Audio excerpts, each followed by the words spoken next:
para maisalba ang 3 Pilipinong nasa death row sa China. Lalaki patay sa pamamaril sa Novaliches, Quezon City. Tinaguri ang French Spider-Man, inakyat na rin ang world's tallest building sa Dubai. At buwida ni John Lennon na si Yoko Ono at anak na si Sean Lennon, kabilang sa mga nakiisa sa benefit concert para sa relief effort sa Japan. Huwag pahuli, tutok na sa unang balita. Magandang umaga, narito na mga unang balita.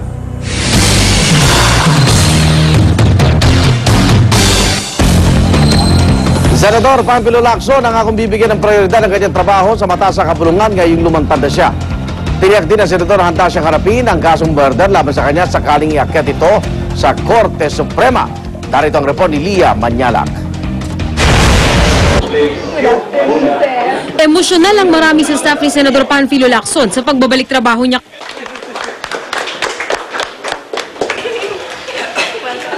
Pati ang ilang senador na payakap sa kabarong matagal nilang hindi nakasama. Enero 5 nung nakaraang taon nang tahimik na lumabas ng bansa ang senador. Pero ang paglisan daw niya, hindi raw indikasyon na siya'y guilty sa kaso. Ang sabi pa niya noon, ayaw lang daw niyang ibigay kay Nooy Pangulong Arroyo at sa di umano yung mga alipores nito, ang kasiyahang makita siyang nagdurusa at sa gitna ng anyay peligro. Mahigit 1 taon matapos ang malapalos na pagtatago, muling nagbalik ng bansa ang senador. For 13 months, I was a fugitive from injustice. I lived the life of a prisoner outside a prison cell. I had only one rule to follow: do not get caught. Tumanggi si Lacson na idetalye kung saan-saang bansa siya nagpunta nang siya'y magtago. Ang masasabi lang daw niya, naging mahirap at malungkot ang panahong malayo siya sa kanyang pamilya. Pagka meron nakita, tumitingin, siyempre yuyuko ka na lang. Bahala na kung nakilala ka. I know, meron na kilala sa akin at meron nga gusto pa magpa-picture. Pero sa panahong ito rin, marami raw natutunan ng senador. Marunong na akong gumawa ng pandesal, marunong akong gumawa ng empanada, marunong akong magluto ng apritada, adobo. Ngayong nagbalik na, handa raw si Lacson sakaling iakyat ang kaso sa Korte Suprema. Pag sinabi ko sa inyo kung sino yung mastermind na alam ko, at hindi ko naman masusugan yun ng karampatang ebidensya para mapatunayan talaga yung sabi ko totoo, chismis din yun.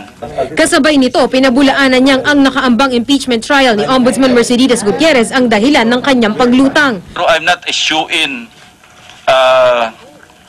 judge na boboto for the impeachment of Ombudsman Gutierrez. That much I can assure you. Kilalamang malapit na kaibigan ng Pangulo, hindi na iwasan ni Lacson na maglabas ng tampo sa Administrasyong Aquino. Never ko naramdaman yung luwag ng pulis na dati ko pinagsalbihan. Kaya nga masakit sa loob ko dahil sa dyaryo ko lang nababasa na alay ako Yun ang the worst pain of all. No? Yung struggle, tapos naisip mo pa, may mga kaibigan pa ba akong natira? Kuha ito kay Lacson nitong Biyernes sa isang kainan sa airport sa Hong Kong bago lumipad nitong Sabado patungong Cebu sakay ng Cathay Pacific flight. He was processed like any other Filipino passenger. He queued. Nobody facilitated his arrival formalities and he was treated like any other passenger. Para sa unang balita, Lia Manyalak reporting. Bukod sa posibilidad na iakyat sa Korte Suprema ang kaso laban kay Senador Panfilo Lacson, pinag-aaralan din po ng DOJ kung muling bubuksan ang investigasyon sa pagpatay sa PR man na si Bobby Dacer at sa kanyang driver na si Emmanuel Corbito. Ayon kay Justice Secretary Laila De Lima, may hanggang Abril 8 ang DOJ para isapinal ang susunod nilang legal na hakbang. Umaasa naman ang Malacanang na sasagutin na ni Senator Lacson ang mga isyong kinakaharap niya. Lumantad si Lacson matapos tuluyang ipawalang bisa ng Court of Appeal Special 6th Division ang warrant of arrest laban sa kanya. As far as we're concerned, he's back. He can resume his duties. He has to, if he has some legal processes that he still has to undergo, then he will do that. As far as I know that the deadline to go to the Supreme Court, if at all that we resort to that, would be about April 8th. So I'm doing my best to really come up with my decision the soonest. Sa Samantala, bago humarap sa media conference kahapon, masayang nakipag-bonding si Senator Panfilo Lacson sa kanyang pamilya nitong weekend. Narito ang report ni Jiggy Manicad. Sa mga litratong ito nakuha ng kaanak ni Senador Panfilo Lacson, kitang masayang reunion ng pamilya Lacson, kasabay ang paggunita nila sa kamatayan ni Lola Imang sa kanyang puntod, ang yumaong ina ni Lacson. Masayang kinarga ng senador ang kanyang mga apo. Kita rin ang pag-uusap niya sa kanyang mga kapatid at ibang kamag-anak. Pero sa media, sinabi ng senador na ang unang mga sandali kasama mga kaanak, lalo ng kanyang pamilya marahil, ang pinakamasayang araw sa kanyang buhay. Maging ang panganay na kapatid na si Romy, nadama raw ito sa matinding mga yakap na isinalubong sa kanya ng senador sa una nilang pagkikita. Sa kabila ng mahigit 1 taong pagkakawalay, tila lalo pa raw nagkalapit ang magkapatid. Pagbaba ko doon, sa labas pala ako, lumabas na siya, sinalubong ako. Medyo, hindi niya ginagawa sa akin yun eh. Nag-embrace siya, kuya, kamusta? Yung mga ganoon, So, yun ang nakita kong sa kanya. Saka yung kanyang pakikipag-usap na naging mas open siya sa pagkukwentuhan. Yung talagang, ang nature niya, yung hindi siya masyadong makwento, kung nakikinig lang, ngingiti-ngiti lang, gano'n. Yan, talagang kitang-kita po namin kung paano nila na-miss yung isa't isa. Talagang andun yung kasiyahan sa bawat magkakapatid. Para sa unang balita, Jiggy Manicad reporting.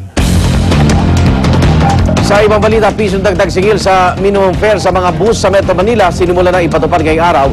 Ang ilang pasahero, bagamat nagrereklamo sa bagong gastusin, naiintindihan naman daw kung bakit kailangan dagdagan ng singil sa pasahe. Mula sa Quezon City, may live report si Tricia Zafra. Tricia? Igan, simula na ngayong araw yung pagpapatupad ng pisong dagdag singil sa minimum fare sa mga bus sa Metro Manila. Yung dating 9 na pisong minimum fare sa mga ordinary na bus, ngayon ay magiging 10 piso na. Yung dating 11 pesos naman sa mga aircon bus, 12 pesos na ngayon.